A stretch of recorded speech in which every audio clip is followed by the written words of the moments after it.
and work through some of the issues that may come up with your covers and what you may work on as well. I showed you this last time.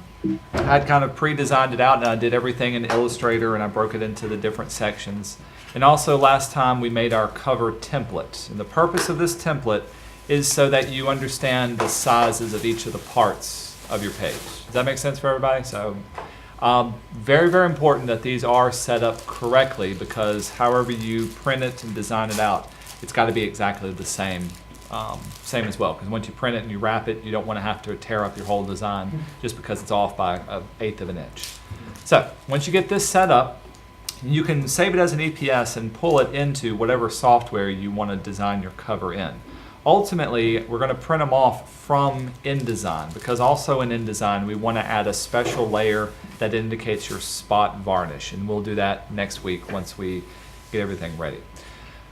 I've kind of changed up my design a little bit. I'm going to build mine in both Photoshop and InDesign and show you kind of some of the advantages of working with both. Also remember, you can download your cover information. In this case, here's the one for the War of the Worlds. This is what you're going to put on your flaps, on the back, and front side of your document. I'll leave it up to you what you want to put where. Obviously, if it's got a little bit of text, like my author bio is roughly 1 paragraph, that would fit mighty well in the flap of an article rather than trying to fit it all on the back. Make sense? Just have something on each of the little areas. Okay, but we'll come back to this a little bit later. Also, one reason I work in InDesign is InDesign gives me a little bit better control over what I can do with large bodies of text. If I tried working all of this in Photoshop, it's going to be very, very difficult to do even basic stuff. So we're going to use InDesign for it.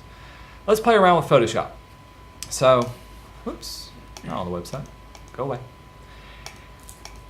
I basically want to design just my front, spine, and back cover. I'm going to let my flaps be a solid red, so I'm going to keep that in InDesign. Yeah. I'll select just these 3 areas, highlight them, so when I copy it and I jump into Photoshop,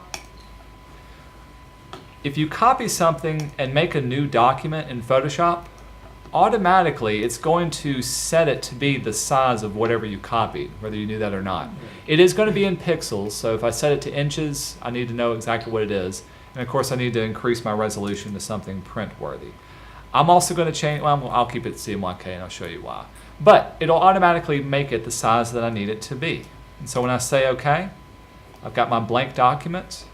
And when I go to paste, I can paste my template into here and it's going to be the exact size that it should be. So that's a good quick little tip for making things work out really, really well. Let's get rid of my paths and my layers for this one. So I've got one layer, we'll call it my template layer. And I can use that to see what I'm working with. The other thing I wanted you to do, somewhere in your design, either on the cover or if you can figure out a way to do it on the inside pages, is to incorporate a Photoshop filter into your design. Here's what I would use it for and why I like to use Photoshop filters. I don't use this for everything. Some of them, a lot of people can look at a design and quickly tell, yeah, that's a Photoshop filter. It doesn't add to a design, it's just a way of stylizing a design. Good design has a lot more to do than just your style. It has everything to do with how well you can read it, how well it works. But you can use the images that I gave you, and these actually work out really, really well to stylize something like this. So if I wanted to use one of these on my cover, but I didn't want it to be overpowering, I want to use it more as a background, I could easily and quickly pick one of these to work with. The other thing, let's say I wanted to use this one. If I drag this one into Photoshop, the quality of these images, even though they're large, is still very low resolution. If I zoom in, you can see it's very pixelated, right? Very often, as a graphic designer, I'll be asked I have to use an image. The client will give me something and say, hey, this is our building, or here's a picture of my daughter, or here's something that I want in a design. But the picture they gave me is very, very low quality. It's not the kind of thing that's reproducible. Well, if you use a Photoshop filter, you can stylize up and make it look like a painting or make it look like something that's kind of creative and artsy, and you're still using the image. And so that's kind of what I'm doing with this one. I'm not using the exact picture. I want to stylize the picture that I have. Remember, we do want to add, what is this? Huh? What? A mask. Mask? Not a mask. What kind of? Smart object. We want to use a smart object when we apply our filter to it. So we'll go to filter. Notice what I don't have access to. My filter galleries and some of the other filters as well. If this ever happens to you, if you can't apply a filter to Photoshop, it's the reason why is because of the mode I'm working in. You can go to Image, Mode. CMYK doesn't give you full access to how Photoshop can edit your pixels. That's the hand-waving, long story short explanation. If you change it to RGB, color mode, it'll give you a couple of warnings. We don't want to flatten this, and we don't want to rasterize. We want to keep everything the same. Now check out my filters. Now I've got access to my filter gallery and everything else that's under here. So let's see what we can do with it. Let's go to filter gallery, open it up. We'll zoom out a little bit. And now I can start to play around with the look and feel of this one. Hopefully you've done this before. Has anybody not played around with the glorious Photoshop filters? They're really fun. You can get a lot of things with it. I like to really stick with the artistic filters simply because it makes it look a little bit more like a true artistic thing. Brush strokes also comes in handy. Let's make them a lot larger so we can see what we're working with. I'm just going to choose one real quick. Directional balance. Since this is a high resolution thing, it's going to take its time about doing this. Ooh, stylize. Meh. Sketch. For sketch, let's see how long it takes to do this. Yeah. The color on sketching, in this case it's black and white, is dependent on whatever your foreground and background color is. So if I was to change that to red and some other color, I could make it whatever color I want. I'm going to keep it black and white for now. I'll tell you what, let's do watercolor. Is it going to work? Come on. There we go. Or sponge. Dry brush. Ooh, let's do dry brush. Large size brush. Small amount of detail.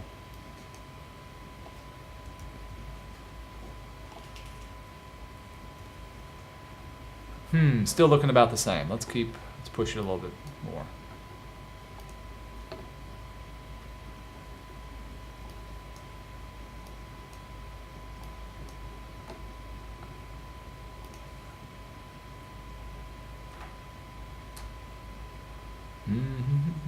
Okay, we'll go with, hang on a second, charcoal. Ooh, I like that. Bingo. So let's say I turned it into a charcoal drawing.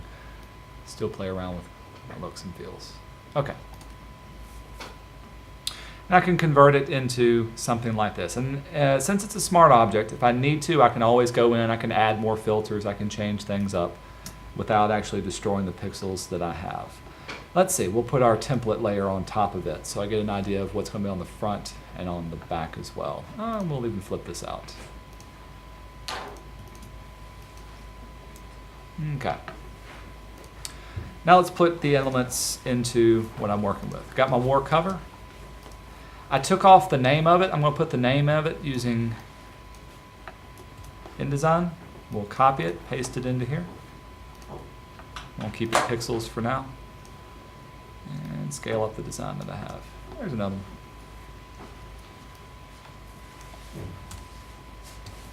Since I got rid of the black, and I want to be able to either see the black or the white, this is where I can start playing around with my blending modes. If I got rid of multiply, that'll keep the black and get rid of the lighter colors, which may be what I want. Or if I got rid of, if I did screen, it would get rid of the black and keep the light. Not what I want. Overlay. Let's do multiply. Works out pretty good. I could make that a little larger. One thing I don't have on here are my bleed edge. So later on I may have to go back in and change that up as well. So that'll be good there. Got room to add my cover to it. Let's add the spine to what I have.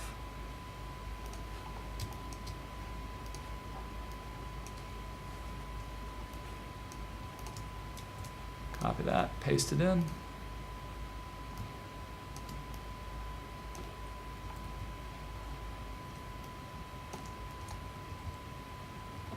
That looks good, but that's not big enough. Let's get my marquee in.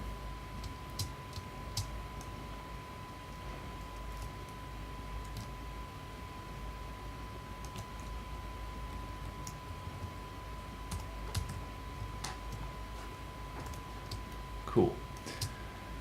Some of the things I'm paying attention to. Can you read War of the Worlds very easily? Nope. Not very much. So I need to add more contrast to the background with what I have. There's a couple of things I could do. Simple thing to do would be to add a drop shadow. It would look something like that. Meh, pretty good. Another thing I could do, let's add another layer below this and maybe add a gradient to there. Got my gradient set to black to transparent. Oops. Change it up. We'll do this. So this will add a little bit darker band to what I have. It doesn't have to be a solid black. All I'm looking for is just a little bit of contrast between the foreground and background. That looks a lot better. And I could read that too. For my back, I intentionally designed it to give me an open area so I can see what I'm working with. So in this case, I kept it nice and white and open. Copy and paste that into here. The downside is I don't think I kept it proportional to what I need. When I change this to multiply, it'll get rid of the white. Ooh, can't really see it. Let's see what we can do about that.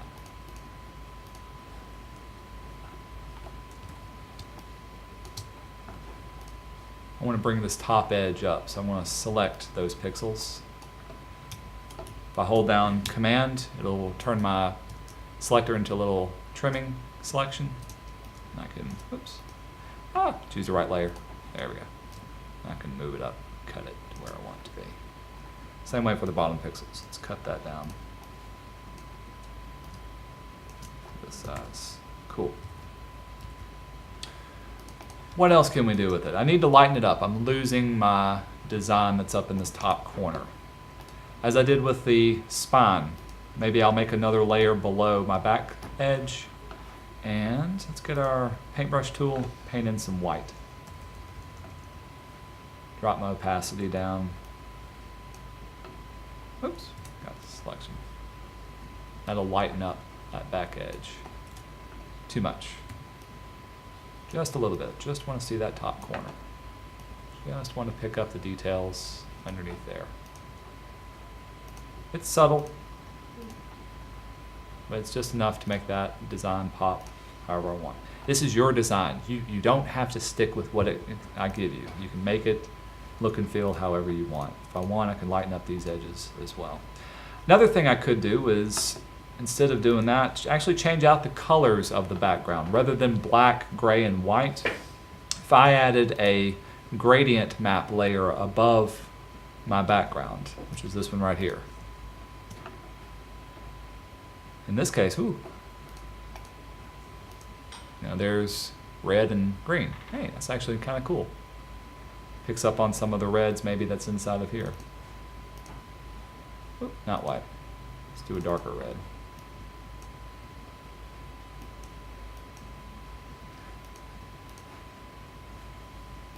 Adds that eerie Martian kind of feel to it. Could introduce another color, yellow.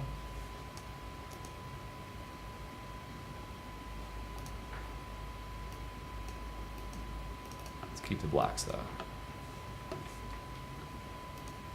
I'm losing my design again now.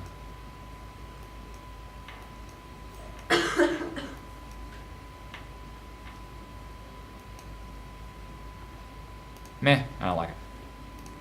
You don't always have to like what you do. It's okay to make mistakes. Let's go with that. So that'll be my base for my design that I have. Actually, let's flip this around one more time. I know.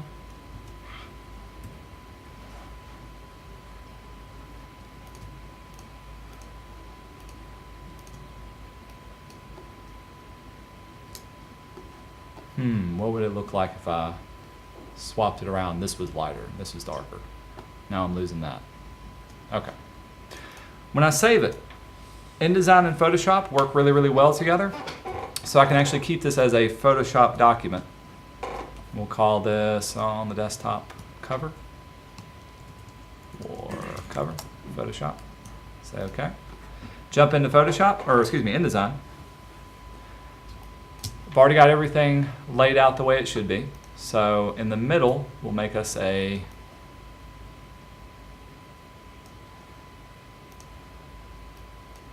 picture box and drop in the cover.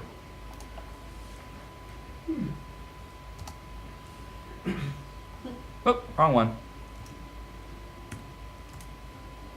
Mine was on the desktop. There it is, war cover. And of course we need to be working in high quality. There it is for that. So got my cover, got that looking good. Let's put in some flaps on the side. For this, all I want them to be is a red. And I want the red to be consistent with the red on the other sides as well. Select both of them, grab your eyedropper tool, click. What do you think, a lighter red? Okay. Something in between? Probably something in between because your right has to That's go true, on. that's true. Let's keep it right there. It's a good mid-range. I could go a little bit darker if necessary. All right, so now let's add the little details that go on top of here. And I want to show you InDesign's typing on a path little options that you can do. I want it to say war of the and worlds following inside of the circle. I need a path, so we'll use our pen tool. And I'm just going to kind of draw it off as a basic semicircle. Give me a starting point and a half circle going around. Doesn't have to be perfect. Later on we can fix that up. InDesign does have a specific tool, type on a path tool to use. And when you use it, click right on the type, and when you get the plus sign, you know you got the path selected. By default, it's going to be on the right-hand side of your path. But we'll do war really large. Let's make it white so we can see it. And we'll center it up. I choose my center, it'll stay there. And we'll make it as large as possible. So far, so good. W-A-R.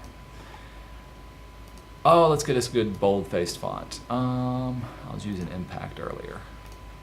That'll work. For some of these options, for small words like this, war, it's going to look kind of funky. And so I'll need to play around with it. You'll see when I do worlds, it'll actually play a little bit better.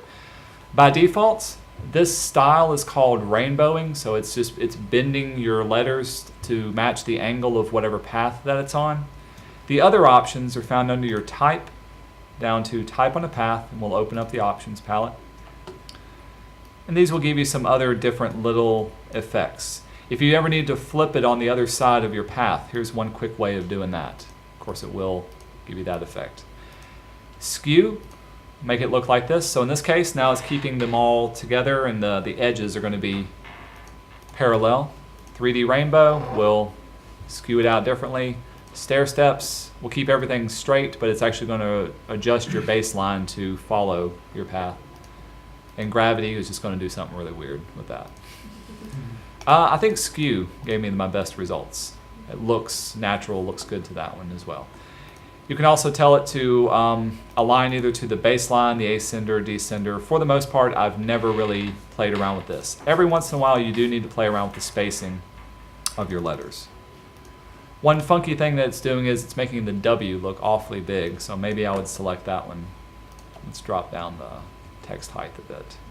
Does Illustrator have anything like this as far as type on path options? No, I don't believe so. I know you can adjust the type on a path, but it doesn't, not as robust as this kind of stuff. Right. Okay, so I got war. What's it good for? Somebody got that reference. We'll place it, make it a little bit larger. Remember, hold down Shift and Command. Come on.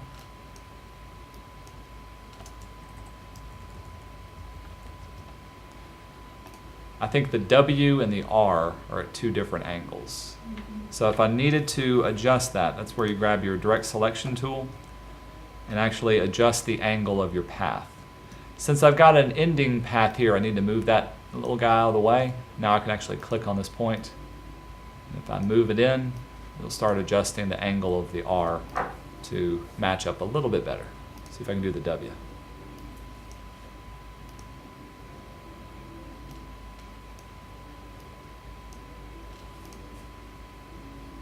Better? Better. A little bit better.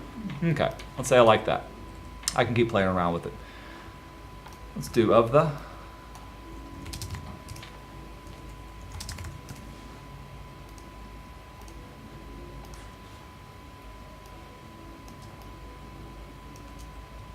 Kind of like keeping it in the serif font, contrast with the sans serif. Worlds will be a lot more fun to play around with. Let's give me my semicircular type. Path. Grab my type on a path tool. Click it. WORLDS. Make it white. Center it up. Make it rain.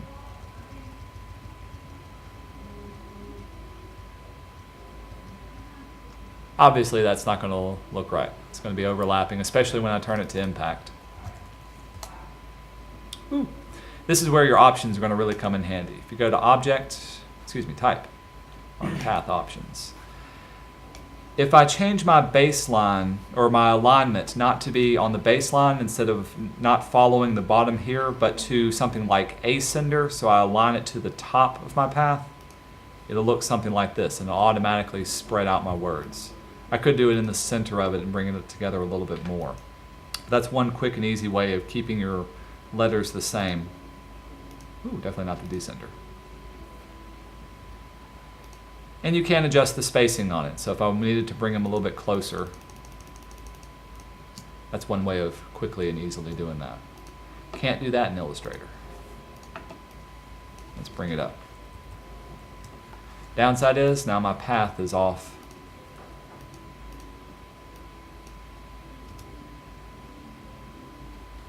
Where it needs to be. Tell you what, let's undo what I did. Type.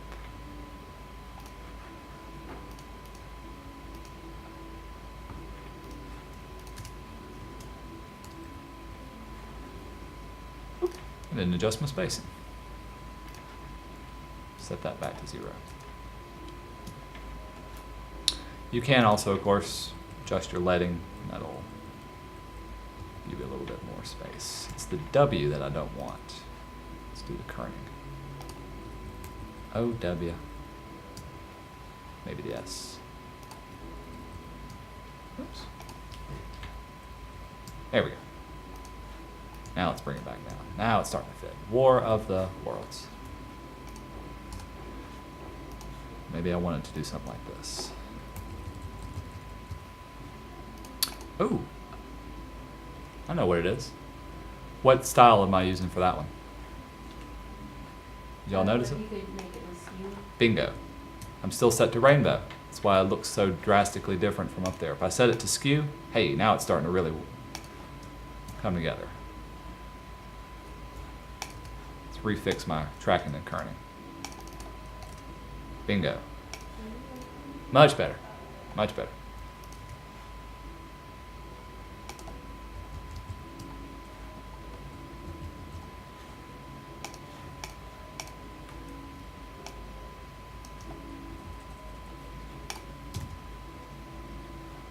Okay, we'll leave that for now. I'll let that sit and cook.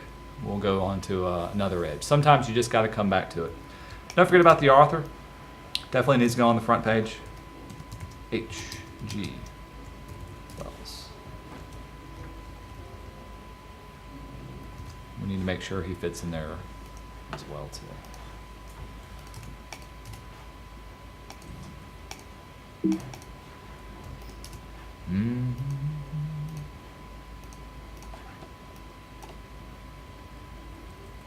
His name actually works out in having the darker background. All right, background text. what can we do with this? As far as the information that I have, I've got a blurb, I've got the author bio, and I've got a synopsis of where things should go. I'm going to put the blurb on the back. This whole thing is by Mr. Craig Endler. Let's see how much room I can deal with. If I paste it into there, right now it's black on top of a black background. Can't read it. Let's make our text white. Still can't read it. So what do we do? I need to just increase the contrast. Let's open up our background again. Remember, come on. Remember, select your image. You can hold down Control, and we'll do Edit, Edit With. In our case, we want it to go in Photoshop.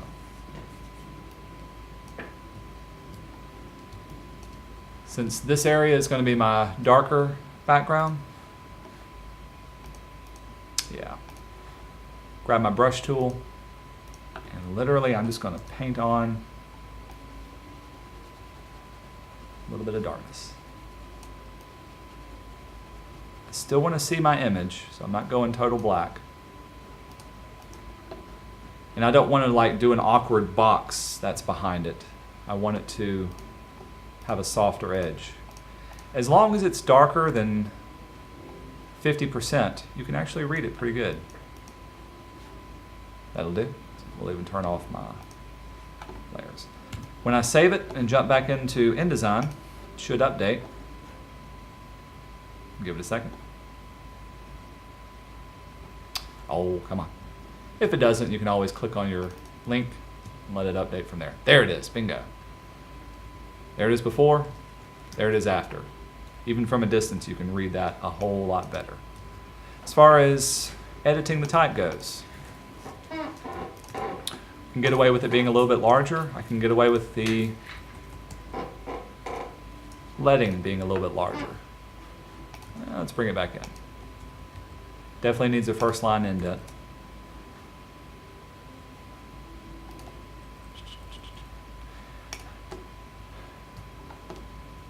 If I was reading that by itself, it's kind of just a large, awkward block of text. Nothing wrong with that, but visually we can still break it up a little bit more. Maybe we can even pull in some imagery from the inside of the page. So what I would do is look at this and add a picture box somewhere in here that I can drop a picture into. When I do some text wrapping, you can see I can get the text to wrap around that box and still let it fit inside of here. I'm just going to grab a random image. It's a good one. That looks good. Hey, that looks like a good one. Place it in there, scale it to fit.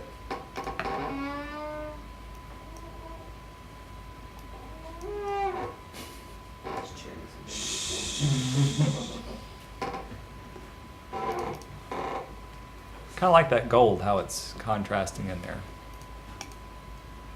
And we'll give it some text wrap. We'll push that edge away from there.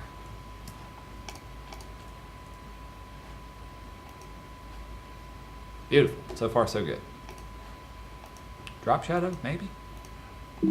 Maybe. Okay, we'll come back to it. Other things I can do, give my first paragraph a drop cap. Doesn't always work out. Usually if you do a drop cap, you don't need a first line indent. That's just your visual reference to say that that's going to be inside of there. And also pay attention that you don't lose any of your text. Since his name is part of it, or excuse me, inside of there, maybe I'll treat his name a little bit differently. I'll line it off to the left-hand side. I've seen people even do this either bold or italicized. Something that just says that that name is, it's there, but it's different. Let's get rid of hyphenations too.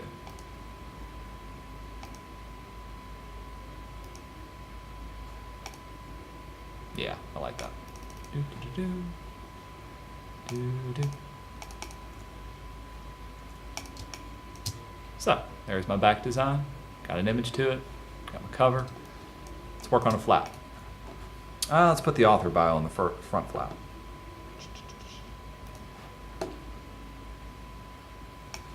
Mr. Wells, copy it.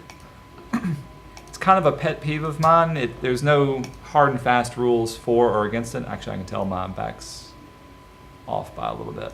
There's no rules against it, but you want to use the same style of type that you use on each of the flaps as you would for the back. You can get away with larger or smaller sometimes, but if at all possible, try to keep it exactly the same style.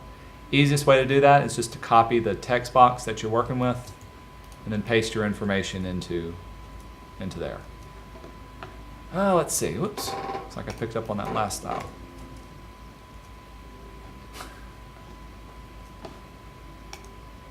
Make it regular. There we go. Born in England. Mr. Wells.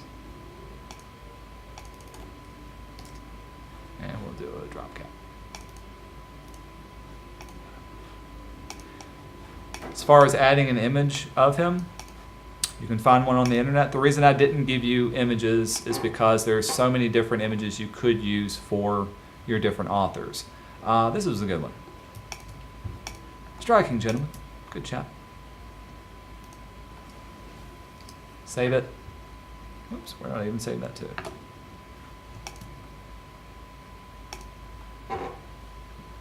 To the desktop. Good. Throw it in there.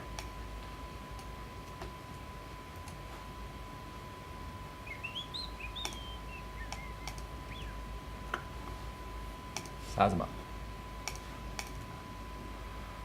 Maybe for his image, I would want to convert it to a true black and white. Easiest way of doing that is to open it up in Photoshop and change your color mode to grayscale. That'll discard all of your color information. Now when I save it, he's true black and white.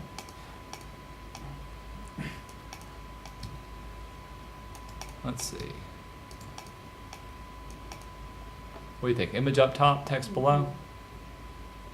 Text up top, image below? I like the other way.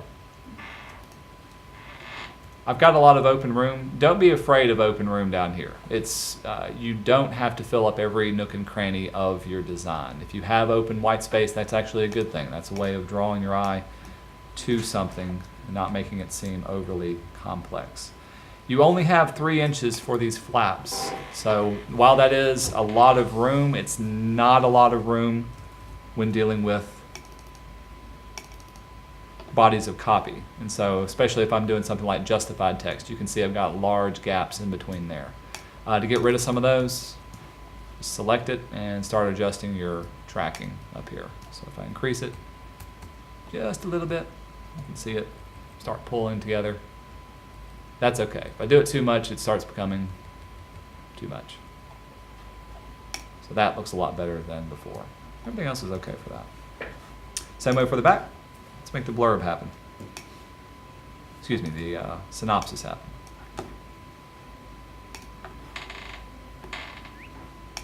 One of the most prolific sci-fi. Paste in here. See, it picked up the paragraph style for each of the different paragraphs. Those two need to be different. So we'll set that to 0 and give those a first line indent. Everything else. That fits up really well in there. If I tried to do all of this in Photoshop, it'd be very, very difficult, especially to do drop caps, especially when I start changing up text wrapping and doing first line indents. Not that you can't do it, it's just really difficult to do if I did it all in that one software. Instead, I want to take it and I want to use InDesign or use Illustrator because it's more appropriate to use large bodies of copy that way. Let's see. Maybe I'll bump this down just a little bit. Oh, nope, I got some space up here at the top.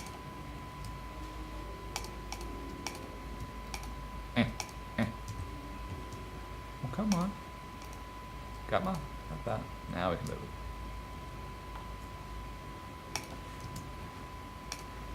Now I'm just tweaking, resizing things, maybe make that smaller. Trying to make stuff fit. Pretty cool. All of those are little details that I have to think about. I couldn't foresee everything as I laid it out. As you do yours, put all of your puzzle pieces onto your document. Think about where things will go. Think about how you'll use it. But along the way, you're going to run into little challenges and little problems. You can solve them along the way. Don't try to think of every little detail. I had a general idea of what I wanted to do. Once it was done, then I can riff off of that. It's like playing jazz. Let's see. Once I'm finished with this, I'd set it up. I can send it to the printer and print off a proof if you want to, just to see what it would look like to make sure everything will fit really nicely. Other than that, the rest of this time is yours to be able to work on your design. No exercises for today. Cool? Okay.